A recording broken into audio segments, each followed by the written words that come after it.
ನಮಸ್ಕಾರ ಸ್ನೇಹಿತರೆ, ಇಂದು ಹಲವರು EMI, credit card, personal loan, home loan ಸಮಸ್ಯೆಯಲ್ಲಿ ಸಿಲುಕಿದ್ದಾರೆ. ತಿಂಗಳ ಸಂಬಳ ಬರುತ್ತದೆ, ಆದರೆ ಅರ್ಧ ಹಣ ಇಎಂಐಗೆ ಹೋಗಿರುತ್ತದೆ. ಆದರೆ ಚಿಂತಿಸಬೇಡಿ, ಇಂದು ನಾನು ಹೇಳುವ 7 ಸ್ಮಾರ್ಟ್ ಟಿಪ್ಸ್ ಬಳಸಿದರೆ ನೀವು ನಿಮ್ಮ ಲೋನ್ ಅನ್ನು ಬೇಗ ಮುಗಿಸಬಹುದು ಮತ್ತು ಆರ್ಥಿಕ ಸ್ವಾತಂತ್ರ್ಯದ ಕಡೆಗೆ ಹೋಗಬಹುದು. ಹಾಗಾದರೆ ವಿಡಿಯೋವನ್ನು ಕೊನೆಯವರೆಗೂ ನೋಡಿ. ನಂಬರ್ 1, ಎಲ್ಲ ಲೋನ್ಗಳ ಲಿಸ್ಟ್ ತಯಾರಿಸಿ. ಮೊದಲಿಗೆ ನೀವು ಎಷ್ಟು ಲೋನ್ ತೆಗೆದುಕೊಂಡಿದ್ದೀರಿ ಅನ್ನೋದನ್ನು ಸ್ಪಷ್ಟವಾಗಿ ಬರೆಯಿರಿ.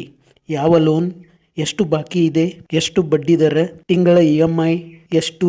ಇದನ್ನು ಬರೆಯದೇ ಇದ್ದರೆ ಸಮಸ್ಯೆ ಎಷ್ಟು ದೊಡ್ಡದು ಅನ್ನೋದೇ ಗೊತ್ತಾಗುವುದಿಲ್ಲ. ಸಮಸ್ಯೆಯನ್ನು ಎದುರಿಸಲು ಮೊದಲು ಅದನ್ನು ಸ್ಪಷ್ಟವಾಗಿ ನೋಡಬೇಕು.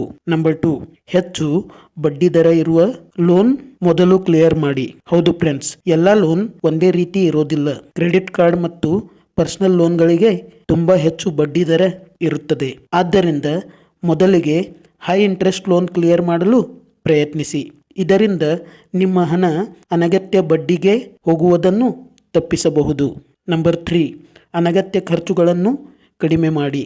ಫ್ರೆಂಡ್ಸ್, ಒಂದು ಪ್ರಶ್ನೆ ನಿಮ್ಮನ್ನೇ ನೀವು ಕೇಳಿಕೊಳ್ಳಿ. ನಾನು ಖರ್ಚು ಮಾಡುತ್ತಿರುವ ಎಲ್ಲವೂ ನಿಜವಾಗಿಯೂ ಅಗತ್ಯವೇ? ಹೊರಗಿನ ಊಟ, ಆನ್ಲೈನ್ ಶಾಪಿಂಗ್, ಅನ್ನೆಸೆಸರಿ ಸಬ್ಸ್ಕ್ರಿಪ್ಷನ್ಸ್, ದುಬಾರಿ ಲೈಫ್ ಸ್ಟೈಲ್ ಇವುಗಳನ್ನು ಸ್ವಲ್ಪ ಕಡಿಮೆ ಮಾಡಿದರೆ ಅದೇ ಹಣವನ್ನು ಇಎಂಐಗೆ ಹಾಕಬಹುದು. ಚಿಕ್ಕ ಚಿಕ್ಕ ಸೇವಿಂಗ್ ಕೂಡ ದೊಡ್ಡ ಬದಲಾವಣೆ ತರುತ್ತದೆ. ನಂಬರ್ 4, ಎಕ್ಸ್ಟ್ರಾ ಇನ್ಕಮ್ ಸೋರ್ಸ್ ಶುರು ಮಾಡಿ. ಇಂದಿನ ಕಾಲದಲ್ಲಿ ಒಂದೇ ಸಂಬಳಕ್ಕೆ ಅವಲಂಬನೆ ಅಪಾಯಕರ. ಹೀಗಾಗಿ ಫ್ರೆಂಡ್ಸ್, ನೀವು ಪಾರ್ಟ್ ಟೈಮ್ ಇನ್ಕಮ್ ಶುರು ಮಾಡಬಹುದು. ಅವು ಯಾವುವು ಎಂದರೆ YouTube, freelancing, online business, affiliate marketing, tuition ಅಥವಾ ಕೋಚಿಂಗ್. ಈ ಎಕ್ಸ್ಟ್ರಾ ಇನ್ಕಮ್ ಅನ್ನು ಸಂಪೂರ್ಣವಾಗಿ ಲೋನ್ ರೀಪೇಮೆಂಟ್ಗೆ ಬಳಸಿ. ಆಗ ಲೋನ್ ತುಂಬಾ ಬೇಗ ಕಡಿಮೆಯಾಗುತ್ತದೆ. ನಂಬರ್ 5, ಇಎಂಐಗಿಂತ ಹೆಚ್ಚು ಹಣ ಪಾವತಿಸಿ. ಕೇವಲ ಮಿನಿಮಮ್ ಇಎಂಐ ಮಾತ್ರ ಪಾವತಿಸಬೇಡಿ. ಸಾಧ್ಯವಾದರೆ ಪ್ರತಿ ತಿಂಗಳು ಸ್ವಲ್ಪ ಎಕ್ಸ್ಟ್ರಾ ಅಮೌಂಟ್ ಸೇರಿಸಿ. ಉದಾಹರಣೆಗೆ ಇಎಂಐ 5,000 ರೂಪಾಯಿ ಇದ್ದರೆ 7,000 ರೂಪಾಯಿಯನ್ನು ಪಾವತಿಸಿ. ಈ ಎಕ್ಸ್ಟ್ರಾ ಅಮೌಂಟ್ ನೇರವಾಗಿ ಪ್ರಿನ್ಸಿಪಲ್ ಅಮೌಂಟ್ ಅನ್ನು ಕಡಿಮೆ ಮಾಡುತ್ತದೆ. ಆದ್ದರಿಂದ ಲೋನ್ ಟೆನ್ಯೂರ್ ಕೂಡ ಕಡಿಮೆ ಆಗುತ್ತದೆ. ನಂಬರ್ 6, ಬೋನಸ್ ಅಥವಾ ಎಕ್ಸ್ಟ್ರಾ ಮನಿ ವ್ಯರ್ಥ ಮಾಡಬೇಡಿ. ಫ್ರೆಂಡ್ಸ್, ಬೋನಸ್ ಬಂದಾಗ ಅಥವಾ ಅನ್ಎಕ್ಸ್ಪೆಕ್ಟೆಡ್ ಇನ್ಕಮ್ ಬಂದಾಗ ಹೊಸ ಮೊಬೈಲ್ ಅಥವಾ ಬೈಕ್ ತೆಗೆದುಕೊಳ್ಳಬೇಡಿ. ಆ ಹಣವನ್ನು ಲೋನ್ ಕ್ಲೋಸ್ ಮಾಡಲು ಬಳಸಿ.